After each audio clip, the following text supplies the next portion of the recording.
Rising tensions in a region. Military action reported. World leaders respond. James, what are you doing? I am reading a real newspaper headline, and today we are going to learn how to understand it in simple English. That's right. If you see a headline like this and you feel confused, don't worry, you are not alone.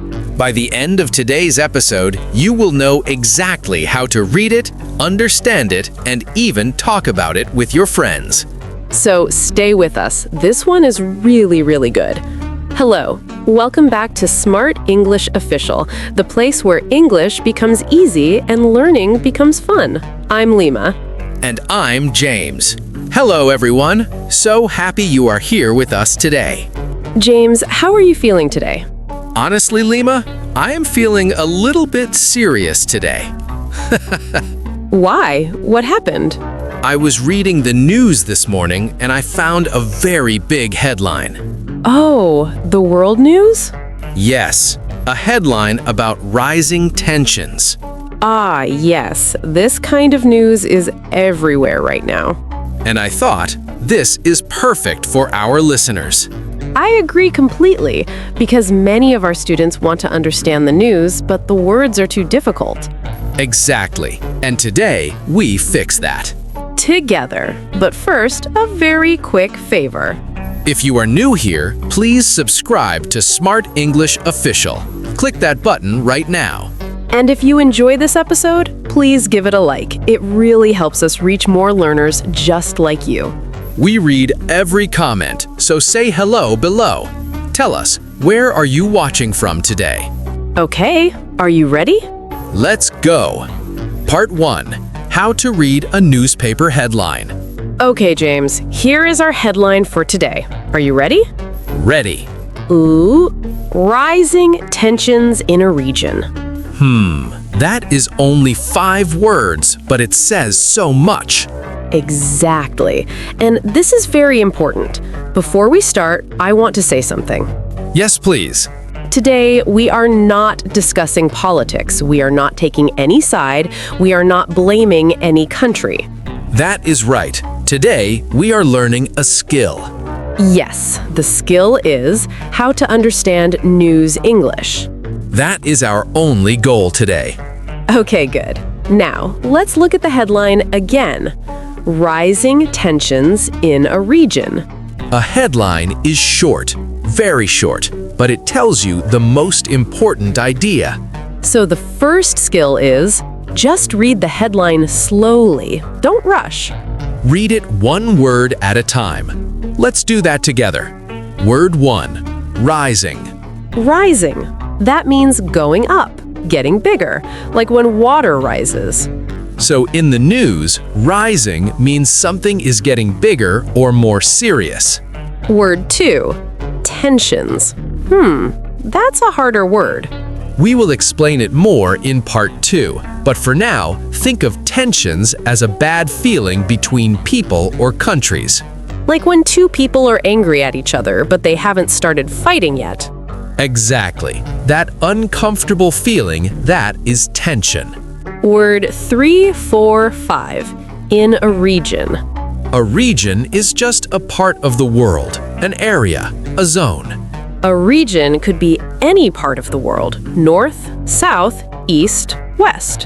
Headlines sometimes say a region when they are talking about a bigger area, not just one city, not just one country. Now, let's put it all together. Rising tensions in a region. The bad feeling between countries in one part of the world is getting bigger. Yes, you just read a real news headline, and you understood it. In simple English. Now, let's understand where this kind of headline comes from. Yes, a little bit of context is helpful. So sometimes countries in the world disagree. This happens a lot in history, and it still happens today. When two countries disagree strongly and things become very serious, the news calls it rising tensions. It doesn't always mean fighting. Sometimes it means both sides are very angry. They are not talking nicely. And the world is watching. World leaders try to find a solution.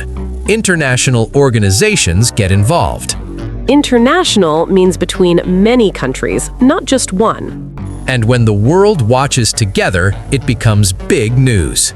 And now, you understand it. This is the power of understanding news vocabulary. You feel connected to the world. And you can talk about it in English. Without feeling confused. Part 2. How to explain difficult words in simple English.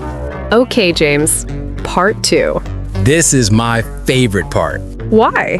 because we turn big, scary words into small, friendly words. I love that. Okay, so in part 2, we take the difficult news words and we explain them in very simple English.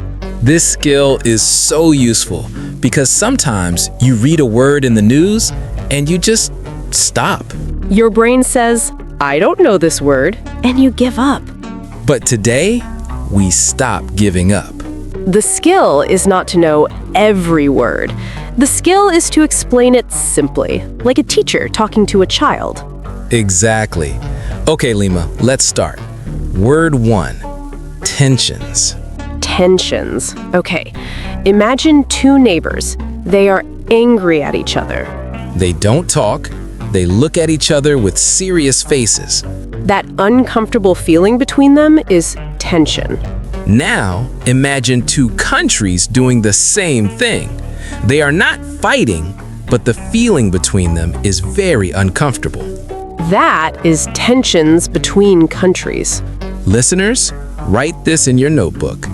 Tensions equals a very uncomfortable and serious feeling between two sides. Simple. Okay, word 2. Military action.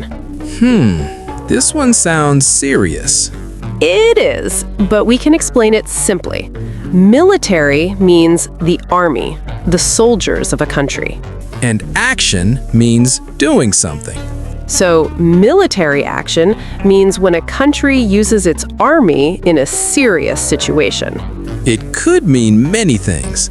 Sending soldiers somewhere, protecting a border, responding to a threat. The news uses this phrase when the situation is serious, but we don't need to go into every detail. That is right. As English learners, we just need to understand the big idea. Military action. The army is doing something serious. Simple and clear. Word 3. Conflict. This is a word you see everywhere in the news. How do you explain it simply, James? Conflict means a fight or disagreement. It can be small, like two friends arguing. Or it can be big, like two countries in a very serious disagreement. When the news says conflict in a region, it means things are very serious there. People are affected. Normal life is difficult. That is why the world pays attention. Word 4. Ceasefire.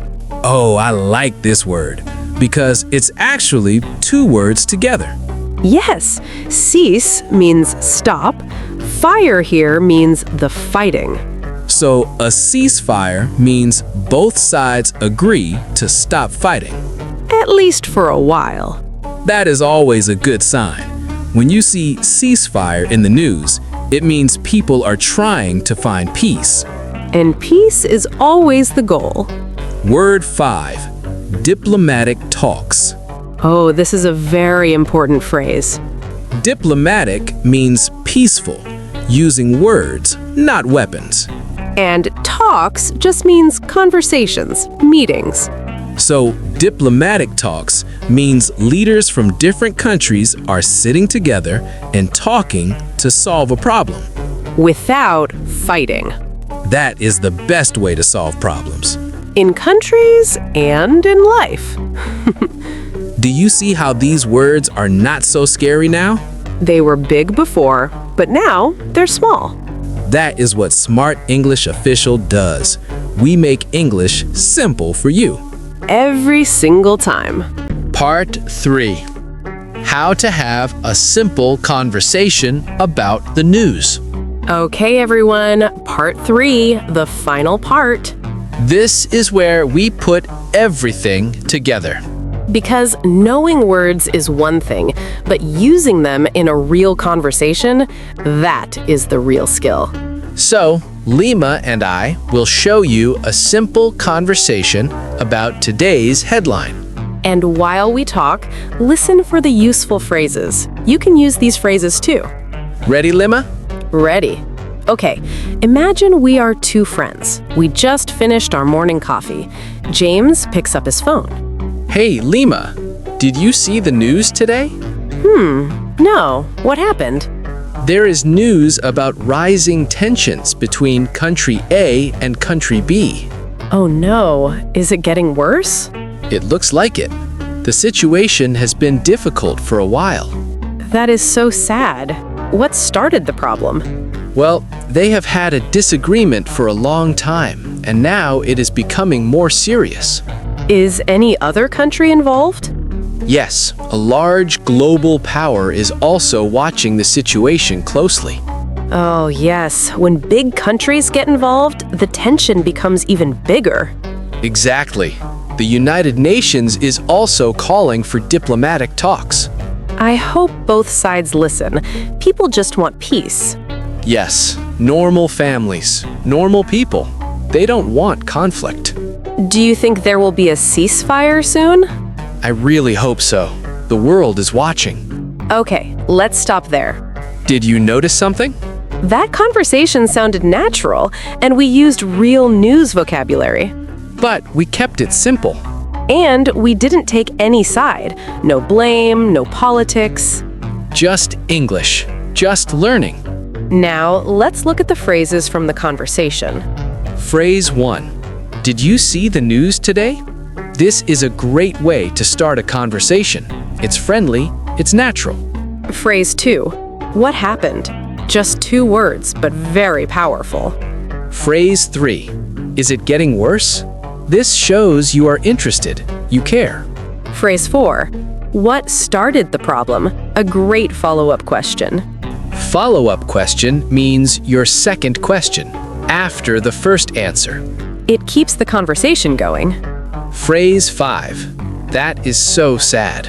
Or you can say, that is shocking. That is terrible. These show your feelings, your emotions. And conversations need emotions. Nobody wants to talk to a robot. Phrase 6. I really hope so. A gentle, soft way to share your opinion. Not too strong, not too weak, just honest and warm. Phrase 7. Normal people just want peace. This shows empathy. Empathy means you understand how others feel. When you show empathy in a conversation, people enjoy talking to you more. Now try these phrases today with a friend, with a family member, or just say them out loud at home. Practice out loud. Your mouth needs to learn too, not just your brain. Before we finish, we have our 3 golden rules. Yes, these rules will change how you read the news forever. Rule number 1. Read the headline first. Only the headline. Don't go inside the article yet. The headline gives you the big idea. If you understand the headline, you already understand 50% of the story. Rule number 2. Look for names and places. They are easy to spot. They always start with a big capital letter. Like Country A, the region, the United Nations. When you see these, you know who and where. Rule number 3. Don't translate every word. Please, please, please don't do this. James, I feel very strongly about this rule. I know. It takes too long and it breaks your reading flow. Instead, guess the meaning from the sentence. Use what you already know. If you see rising tensions and the picture shows serious-looking leaders in a meeting, you don't need a dictionary. You already understand the feeling. That is smart English. That is real English. And that is exactly what Smart English Official teaches. Okay, everyone, we have to stop here for today. Already? Time goes so fast when we're learning together. It really does. But before we go, we have a small homework for you. Don't worry, it is very easy, we promise. Find one news headline today, just one. It can be about anything. Sports, weather, business, technology, anything. Read the headline, break it into small words, and write a simple sentence about it, like this. Today, I read a headline about "It happened in." I think it means That's it, just 3 sentences. Leave it in the comments below. we will read every single one. We really will. And remember, today we learned something very important. We learned that the news is not scary. Big words are not scary. You just need the right tools, the right method. And a little bit of practice. Every episode you listen to, every word you learn, You are growing. You are getting more confident. and one day, very soon, you will see a headline like, "Rising tensions in a region." And you will just smile because you understand every word. And that feeling is absolutely wonderful. Thank you so much for being with us today. Please subscribe to Smart English Official if you haven't yet, like this video, and share it with one friend who is learning English. Because learning together is always better. See you in the next episode. Keep learning, keep growing. Goodbye, everyone.